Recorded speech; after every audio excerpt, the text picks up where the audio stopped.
Mesdames, Messieurs, bonsoir et bienvenue à cette grande édition d'information sur la télévision Labari. Il est désormais connu le nouveau délégué spécial de la ville de Niamey. En effet, la nomination du haut-commissaire Niamey Niala Mokhtar Mahmoudou à la tête de la mairie centrale de Niamey a suscité la réaction des citoyens qui ont bien voulu nous délivrer leurs attentes. On les écoute. Nous avons suivi avec attention cette nomination et que nous osions espérer que cette nomination inaugurera un jour nouveau parce que de tout temps, des gens ont été démis et d'autres ont été mis à leur place, mais jusqu'à présent, nous souffrons toujours des mêmes mots. Nous pensons que dorénavant, que tout celui qui sera nommé le sera avec un cahier de charges bien défini et qui sera jugé en fonction du respect de ce cahier de charges. Nous pensons que c'est vrai et il faut changer. Il faut changer nos mentalités, changer nos comportements et des fois changer des hommes. Mais il ne faut pas seulement changer les hommes pour les changer. Il faudrait que tout celui qui sera nommé dorénavant, qu'il ait un cahier de charges et qu'il soit jugé en fonction de ce cahier de charges. Et je pense que ce n'est pas uniquement la ville de Niamey qui a besoin d'avoir du sang nouveau au niveau des administrations des communes et des villes. Nous pensons que toutes les communes du Niger doivent être auditées et que les responsables doivent rendre compte.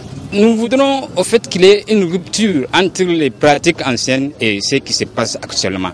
Nous pensons que ce que nous voulons, c'est nous réveiller le matin, trouver un environnement sain, un environnement dégagé de toute insalubrité, un environnement où les populations elles-mêmes ont compris qu'il faille qu'elles appuient les communautés pour que vraiment nous finissions avec ces problèmes d'insalubrité et des eaux sauvages dans la ville. En termes d'attente, moi je vous ai dit, il faut bien sûr faire la part des choses entre, comme on dit, l'ami et les principes, parce que au-delà d'une nation, c'est une vision globale qu'il faut voir les choses. Donc je pense que nous attendons que tous les griefs qui ont été relevés, les insuffisances, les défaillances pour lesquelles le Conseil et ses démembrements ont été dissous, nous fondons l'espoir que le délégué spécial non seulement sera à la hauteur, mais surtout le gouvernement qui lui a confié cette responsabilité lui donnera véritablement les moyens d'action et une certaine une forme de carte blanche ou ce que certains appellent un chèque à blanc pour vraiment mettre en œuvre ses talents et ses compétences. Et en ce temps-là, il reviendrait aux populations de juger sur le cas de la gouvernance de Niamey sous la forme de délégués spécialisés ou maintenant sous la forme de conseil d'élus, tout simplement. Donc je pense que c'est ça les attentes. Et comme je dis encore, en tant qu'ami, je souhaite plein succès au délégué spécial et qu'il soit la bienvenue et que Dieu l'accompagne dans sa lourde responsabilité. L'UNICEF a offert gracieusement ce matin 2 véhicules tout-terrain au ministère de l'Action humanitaire et de gestion des catastrophes. Ce don de l'UNICEF, estimé à plus de 49 millions de francs CFA, vient ainsi renforcer les capacités de ce ministère. Suivez le compte rendu. Cette cérémonie marque la réception d'un don de 2 véhicules tout-terrain pick-up d'une valeur de plus de 49 millions de francs CFA, offerts par l'UNICEF au ministère de l'Action humanitaire et de la gestion des catastrophes. Un don qui entre dans le cadre d'un programme de coopération entre l'UNICEF et ce ministère. Les véhicules destinés aux interventions effectuées dans le pays, en particulier dans la région de Difa, permettront au ministère de l'Action humanitaire et de la gestion des catastrophes de renforcer sa capacité à prévenir, à gérer, à monitorer et à coordonner la réponse aux crises humanitaires qui affectent le Niger et venir en aide aux ménages et aux communautés affectées par ces crises. Grâce à ces véhicules, Le ministère pourra renforcer la mobilité de ses équipes techniques et coordonner de la manière la plus efficace ces différentes activités de réponse aux crises humanitaires, notamment dans la région de Difa. En réceptionnant ces 2 véhicules, le ministre de l'Action humanitaire a salué l'exemplarité de la collaboration qui existe entre les 2 institutions. Il a par la suite rassuré le représentant de l'UNICEF quant à l'utilisation optimale de ces 2 véhicules. Depuis la création du ministère de l'Action humanitaire et de la gestion des catastrophes, l'UNICEF est l'une des institutions qui est toujours à nos côtés pour le renforcement de nos capacités face à nos attributions. Pour revenir à ce don qui est venu à point nommé, ces 2 véhicules vont certainement permettre au ministère de l'Action humanitaire et de la gestion des catastrophes de renforcer notre mobilité avec l'ensemble de nos équipes techniques, d'une part, et d'autre part, de coordonner de manière efficace les activités de réponse aux catastrophes d'une manière générale et dans la région de Difa d'une manière particulière. Soyez donc rassurés, toutes les dispositions seront prises pour que ces véhicules soient utilisés à bon escient. J'exprime, au nom de son Excellence M. Brigitte Raffini, Premier ministre, chef du gouvernement, et à mon nom personnel, nos remerciements à l'endroit de l'UNICEF pour ce précieux appui.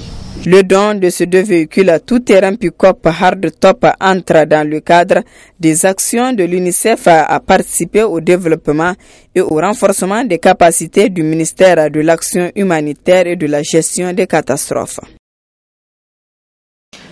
Le Centre culturel américain a servi de cadre au lancement de la campagne Yali Good Citizen, lancement au cours duquel Yali Niger a organisé une conférence débat sur le changement de mentalité. Le compte-rendu de Ismaël Moumouni et Ibrahim Abdou.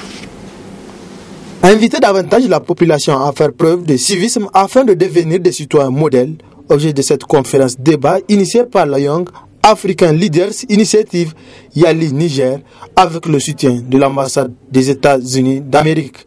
Je vois beaucoup de personnes qui ont bénéficié des opportunités éducatives offertes par l'ambassade des États-Unis dans le cadre de son partenariat avec le Niger.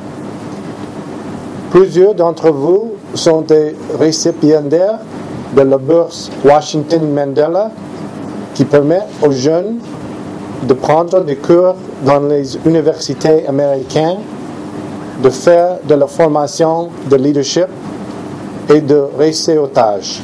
La campagne Yali Good Citizens invite les adultes et les jeunes à adopter des comportements qui contribueront à assurer le progrès socio-économique du Niger. Changement de mentalité, c'est le thème de la campagne Yali Good Citizens, thème qui relève d'un constat amer. Aujourd'hui, nous sommes là parce que nous recevons dans le cadre de la campagne Good Citizens 2 anciens élèves de Harvard Business School, donc en l'occurrence Kader Kane qui est aussi un ancien Yali et Meredith Segal qui viennent des États-Unis dans le cadre de l'implémentation d'une université ici à Niamey qui s'appelle African Development University. Et le but, c'est de sensibiliser le public sur cette nouvelle façon d'éduquer les gens à partir de ce qu'on appelle les 21 First Century Skills. La campagne, nous sommes partis d'un constat où nous voyons, on va dire, beaucoup d'incivisme ici même à Niamey. Donc la campagne se fait à travers tout le Niger, il faut le dire, il faut souligner cet aspect. Mais nous avons démarré cette campagne sur la base de constats sur des incivismes qui sont faits sur la ville.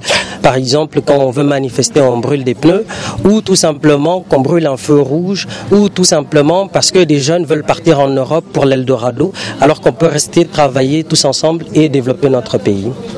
La conférence est co-animée par Kader Kane, boursier de Washington Mandela, et Meredith Segal de Harvard.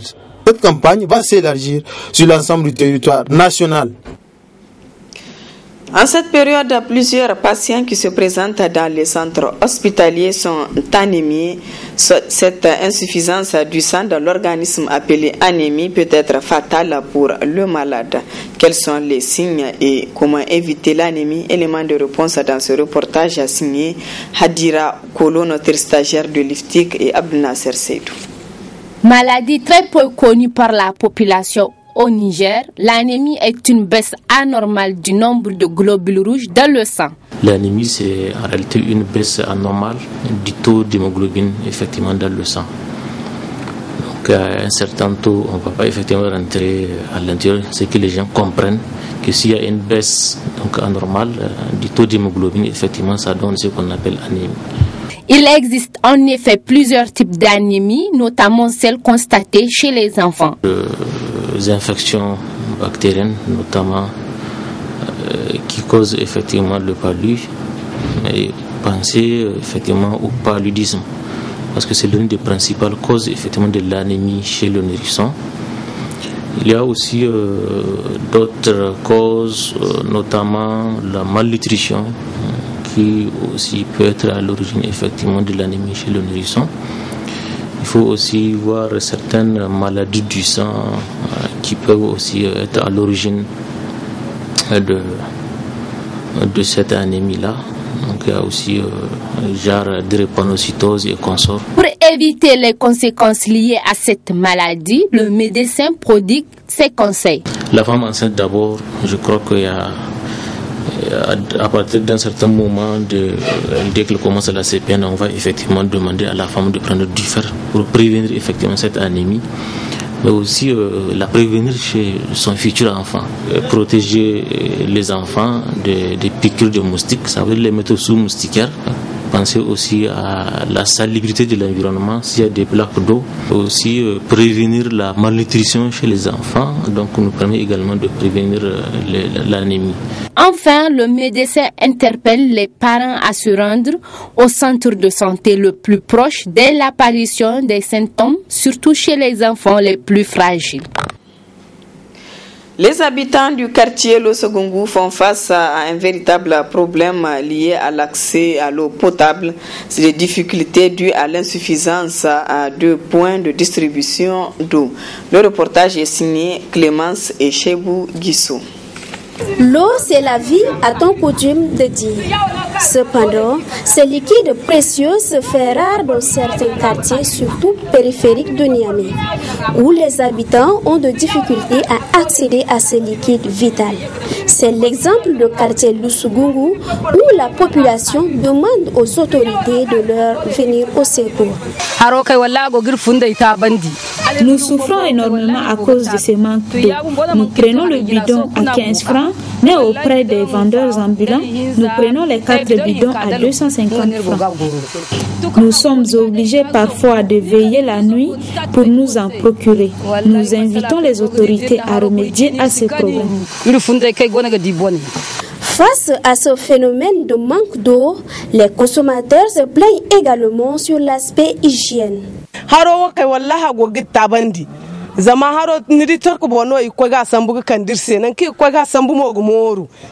Non seulement nous parcourons une longue distance pour chercher l'eau, mais aussi nous sommes confrontés à un problème d'hygiène dû au stockage et transport d'eau par les revendeurs.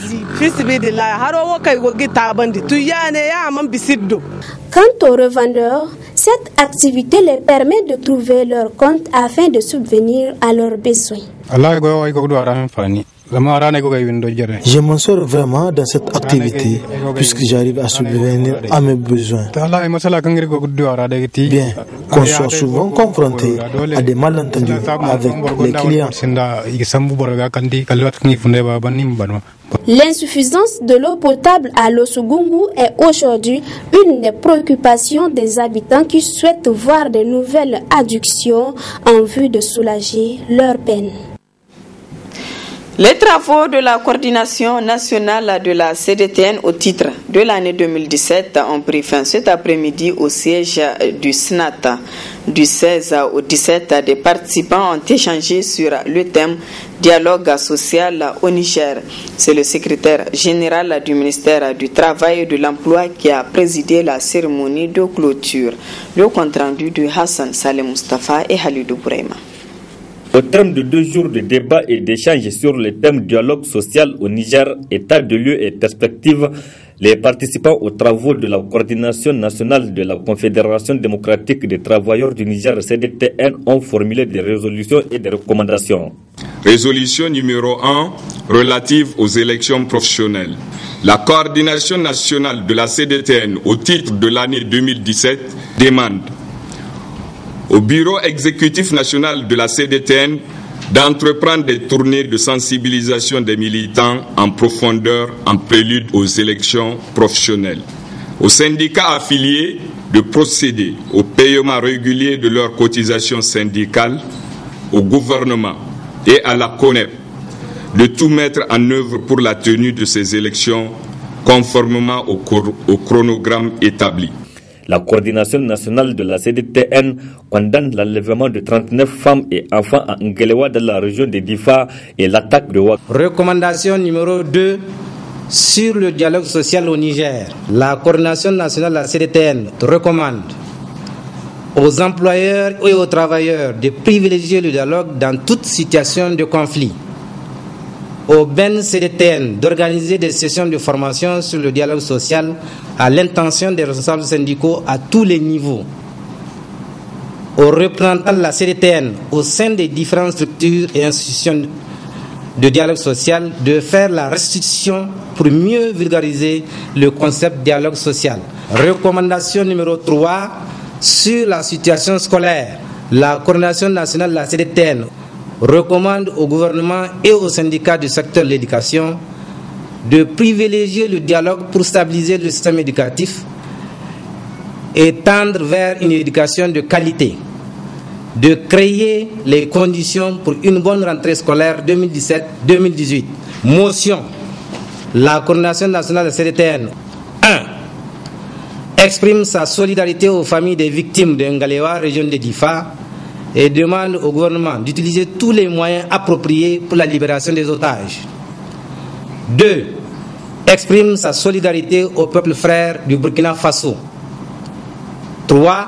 Apporte son soutien aux forces de défense et de sécurité. Des recommandations et des résolutions de la coordination qui seront prises en compte par le Bureau exécutif national de la CDTN.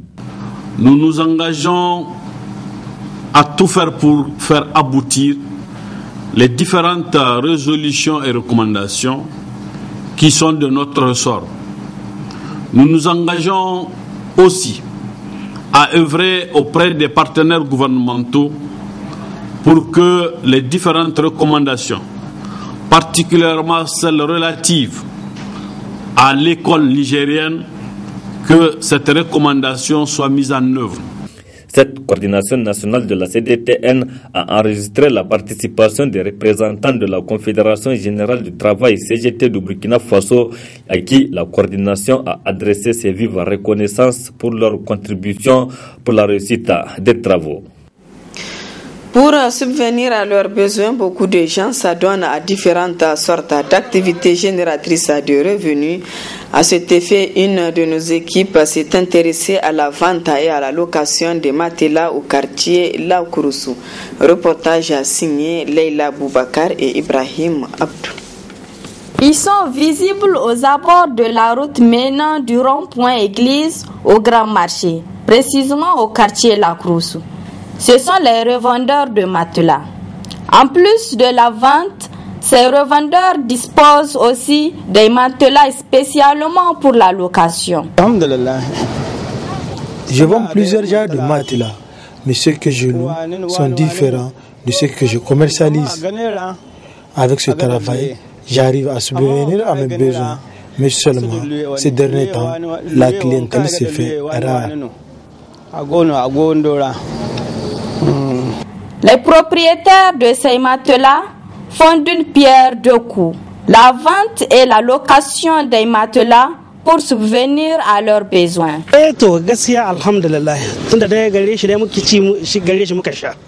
Ce travail est vraiment lucratif puisqu'on arrive à tirer notre épingle du jeu.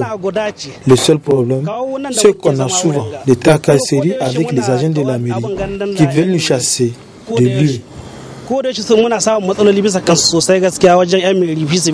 Ce quartier couvre tous les autres revendeurs occupant les espaces de façon anarchique. Ces revendeurs des matelas sont menacés de temps en temps par les agents de la mairie, clame-t-il. Voilà, mesdames, messieurs, c'est sur ce reportage que prend fin ce journal. Merci à vous de l'avoir suivi et excellente soirée en compagnie du programme de la télévision Labari.